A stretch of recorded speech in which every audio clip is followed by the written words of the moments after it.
बिल्ली और चूहों की कहानी। एक बल्ली थी जो बहुत चालाक और शिकारी थी। गांव के एक पुराने घर में बेशुमार चूहे रहते थे और बल्ली का वहां अक्सर हमेशा मौका की तलाश में रहती थी कि ज्यादा से ज्यादा चूहे खा सके। वो रोज एक दो चूहे पकड़कर खा लेती, लेकिन उसकी भूख बढ़ती जा रही थी।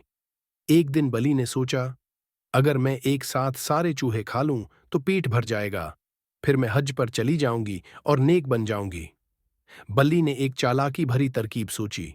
वो चूहों के सरदार के पास गई और बड़े नर्म लहजे में बोली, मैंने जिंदगी भर शिकार किया, बहुत गुनाह किए, मगर अब मैं तौबा करना चाहती हूँ।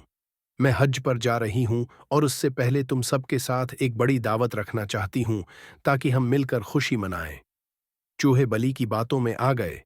वो सब खुश होकर दावत में शरीक होने के लिए तैयार हो गए।